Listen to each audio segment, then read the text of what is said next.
जय हिंद बच्चों, स्वागत है अपने इस यूट्यूब चैनल पर। बच्चों, आज की इस वीडियो में हम कक्षा 12 के विद्यार्थियों के लिए मॉडल पेपर लेकर आए हैं और समाजशास्त्र का 2023 बोर्ड एग्जाम के लिए मोस्ट इम्पोर्टेंट रहेगा। ये मॉडल पेपर रहेगा बच्चों। किस प्रकार से क्वेश्चन पूछे जाएंगे आइए देखते हैं। वार्षिक परीक्षा 2023 के लिए है बच्चों, समाजशास्त्र कक्षा 12, केवल प्रश्न पत्र रहेगा। पूर्णांक बच्चों 100 नंबर को आपको मिलेगा। समय 3 घंटे 15 मिनट का रहेगा। और नोट में क्या रहेगा बच्चों, प्रारंभ के 15 मिनट परीक्षार्थियों को प्रश्न पत्र पढ़ने के लिए निर्धारित है। निर्देश देख ले बच्चों, सभी प्रश्न अनिवार्य है नहीं, सभी प्रश्न अनिवार्य है और प्रश्नों के अंक उनके सम्मुख अंकित है। 1 से 10 तक बहुविकल्पी बच्चों, 11 से 20 तक अति लघु उत्तरी, प्रत्येक जिसका 25 शब्दों में लिखना है। ठीक है, 25 से कुछ बच्चे होते हैं कि अति लघु उत्तरी को जो है 100 शब्दों 50 शब्दों में लेकर चले जाते हैं, कोई मतलब नहीं है। सिर्फ 25 शब्दों में लिखो, थोड़ा कम हो जाए चल जाएगा, एक आध दो अच्छा ज़्यादा हो जाए तभी चल जाएगा। 21 26 लघु उत्तरी है जो बच्चों 50 शब्दों में लिखना है। ठीक है, उसके बाद में दीर्घ उत्तरी प्रश्न रहेगा जिनका प्रत्येक उत्तर 150 शब्दों में लिखना है। बहुत ज़्यादा 300 शब्दों 400 शब्दों नहीं लिखना है, ठीक, सिर्फ 150 शब्दों में लिखना है। तो चलिए बच्चों, कुछ क्वेश्चन हम लोग देख लेते हैं। आइए जो है देखते हैं। पहले बहुविकल्पी प्रश्न हम लोग देखेंगे जो है। ठीक है, बहुविकल्पी प्रश्न देखेंगे। पहला बहुविकल्पी प्रश्न आपके सामने है कि सांस्कृतिकरण की शब्द की उत्पत्ति किसने की थी। सांस्कृतिकरण शब्द की उत्पत्ति किसने की, तो बच्चों सही जवाब यहाँ ए हो जाएगा, M.N. श्रीनिवास। ठीक है, अगला क्वेश्चन है 2011 की जनगणना के अनुसार स्त्री पुरुष अनुपात स्त्री प्रति 1000 पुरुष कितना था। यानी 1000 स्त्रियों के पीछे महिलाओं पुरुषों की संख्या कितनी थी। महिलाओं की संख्या कितनी थी। 1000 पुरुषों के पीछे जो है 940 महिलाएं थी 2011 की जनगणना के अनुसार। इसी को बच्चों लिंगानुपात कहते हैं। लिंगानुपात किसे कहते हैं, प्रति 1000 पुरुषों के पीछे स्त्रियों की संख्या। ठीक है, अगला क्वेश्चन है कि संविधान के किस संशोधन में पहली बार पंचायती राज को संवैधानिक परिस्थिति प्रदान की गई। तो मोस्ट इंपॉर्टेंट है, सरला है, 73वां संविधान संशोधन। ठीक है, यहाँ सही जवाब बच्चों का हो जाएगा। अगला क्वेश्चन देखेंगे हम लोग, ऑल इंडिया किसान सभा का उदय कब हुआ। ऑल इंडिया किसान सभा का उदय कब हुआ, तो यहाँ सही जवाब क्या हो जाएगा, 1936 ईस्वी को। M.N.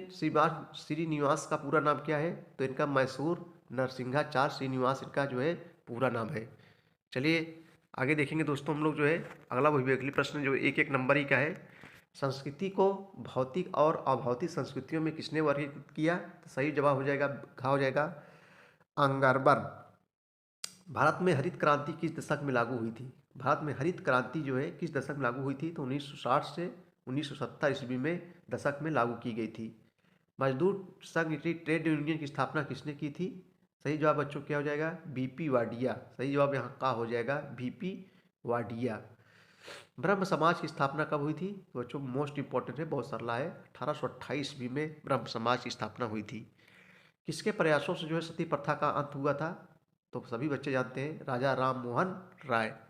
ठीक है, चलिए अब देखो अतलघुत्री प्रश्न रहेगा बच्चों, जो जो है 3-3 नंबरी का रहेगा। ठीक है, कितने, 3-3 नंबर का। मातवंशी परिवार से आप क्या समझते हैं। देखो बच्चों, जिसमें माता ही सर्वे सर्वा होती है, ऐसा परिवार जिसमें माता ही मुखिया होती है, माता ही सब कुछ होती है, माता सर्वे सर्वा होती है, वहाँ मातवंशी परिवार होता है। भारत में जनजातियों किन्हीं 3 विशेषताओं को ले कीजिए। बच्चों सब क्वेश्चन आपको प्लेलिस्ट पे कक्षा 12 समाजशास्त्र प्लेलिस्ट बनाई गई है, वहाँ सब क्वेश्चन मिल जाएंगे। भारत में पर्यावरणीय आंदोलन से आप क्या समझते हैं। ऐसा आंदोलन बच्चों जो पर्यावरण से संबंधित होता है उसे पर्यावरणीय आंदोलन कहते हैं, जैसे चिपको आंदोलन, नर्मदा बचाओ आंदोलन। ठीक है, ये सब पर्यावरण से संबंधित है, यानी जो पर्यावरण संबंधित होता है उसे पर्यावरणीय आंदोलन कहते हैं। बहुत कठिन नहीं है। सामाजिक अपवर्जन या बहिष्कार का क्या आशय है, जिसको समाज से बाहर कर दिया जाता है। ठीक है, बहिष्कृत किया कर दिया जाता है ऐसे समाज को, तो उसे सामाजिक बहिष्कार कहते हैं। जनतांत्रिक राजनीति से आप क्या समझते हैं। आधुनिकीकरण के 3 विशेषताएं बताएं, सब प्लेलिस्ट में मिल जाएगा। सामाजिक आंदोलन किस उद्देश्य से उत्पन्न होते हैं, सामाजिक संरक्षण किसे कहते हैं, संप्रदायवाद या सांप्रदायिकता से आप क्या समझते हैं। तो बच्चों संप्रदायवाद आप लोग जानते हो, जब एक धर्म दूसरे धर्म से अपने आप को श्रेष्ठ समझता है तब जो है सांप्रदायिकता उत्पन्न होती है।